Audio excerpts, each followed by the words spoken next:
अस्सलाम वालेकुम नाज़रीन, गिरदो पेश पर आज की वीडियो के साथ मैं रज़ीन रज़ी। शाम 5 बजे आप हमारी वीडियो देखते हैं। अगर आपने अब तक गिरदो पेश को सब्सक्राइब नहीं किया तो इसे सब्सक्राइब भी कीजिए और बेल आइकन को क्लिक भी कीजिए। आज एक हैरान कुन इंटरव्यू आया बिलावल भुट्टो जरदारी साहब का, और बिलावल भुट्टो ने उस इंटरव्यू के ज़रिए ख़ुद को नवाज़ शरीफ साहब के बयानिए से अलग करने की कोशिश की है। नवाज़ शरीफ का जो बयानिया था, नवाज़ शरीफ की जो तकरीरें थीं, और जिसमें एक सवाल उस दौरान पैदा हुआ था कि कराची के जलसे में नवाज़ शरीफ साहब तकरीर क्यों नहीं कर सके थे। आज वो भी वाज़ेह हो गया कि कराची के जलसे में नवाज़ शरीफ साहब की तकरीर जो है वो दानिस्ता शायद पाकिस्तान पीपल्स पार्टी ने नहीं करवाई थी, क्योंकि उसके बाद उन्होंने वो तकरीर कोयटा के जलसे में की थी और कराची में कहा गया था कि उनकी तबीयत ख़राब है, इसलिए उन्होंने तकरीर नहीं की थी। और वो तकरीर इसलिए नहीं करवाई गई थी कि नवाज़ शरीफ साहब ने जो एक पीडीएम के जलसों में और पीडीएम के इजलास में और उसके बाद आल पार्टीज़ कॉन्फ्रेंस में जिस तरह बराह रास्त पाक फ़ौज की क़यादत पर इल्ज़ामात आयद किए थे, नाम लेकर इल्ज़ामात आयद किए थे, पाक फ़ौज के सरबराह का नाम लिया था और उन्होंने बड़े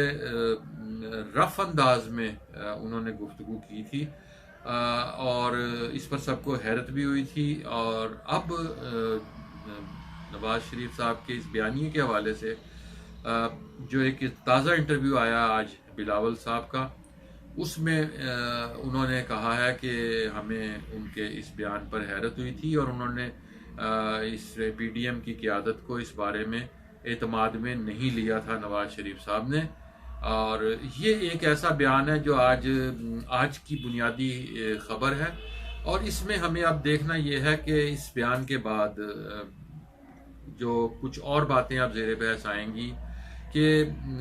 जब हमने कराची का इशू देखा था जिसमें बिलावल भुट्टो साहब ने आर्मी चीफ से तहकीकात का मुतालबा किया था और उसके बाद वो तहकीकात किस सतह पर पहुंची उसका जवाब आज तक सामने नहीं आया, क्योंकि तहकीकात का हुक्म दे दिया गया था कैप्टन सफदर की गिरफ्तारी के हवाले से, लेकिन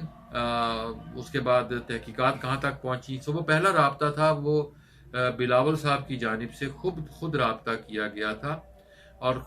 उन्होंने इस बारे में प्रेस कॉन्फ्रेंस के ज़रिए आर्मी चीफ से राब्ता किया था और उन्होंने उनसे कहा था कि वो तहकीकात करवाएं। उस वक्त भी कुछ सवालात आए थे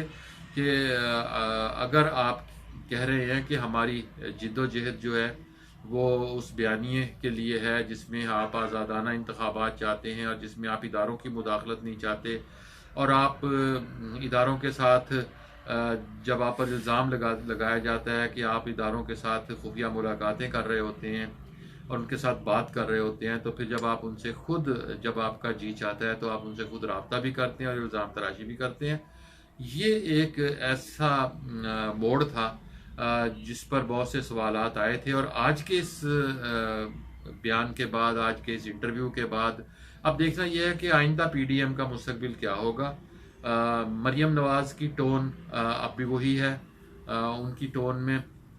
अगरचे बराह रास्त उस तरह नाम नहीं लिए जा रहे जैसे नवाज़ शरीफ साहब ने लिए, लेकिन मरियम नवाज़ जो हैं वो वोट को चोरी से बचाने की बात कर रही हैं। वो ये कह रही हैं कि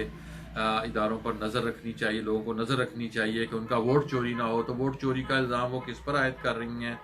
और वो कठपुतली जब कहती हैं और जब वो सिलेक्टेड कहती हैं तो वो उनका इशारा कहाँ होता है, ये सब हम भी जानते हैं बहुत ज़्यादा। लेकिन आज के इस इंटरव्यू के बाद ये सवालात बहरहाल उभर कर सामने आए हैं, जिनका हतमी नतीजा बाद में मालूम होगा कि हकीकत क्या है इसमें। पहला सवाल यही उभर कर आया है कि क्या बिलावल साहब से खुद किसी सतह पर राब्ता हो गया है, और उन्होंने आज जो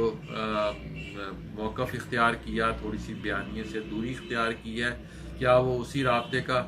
नतीजा है।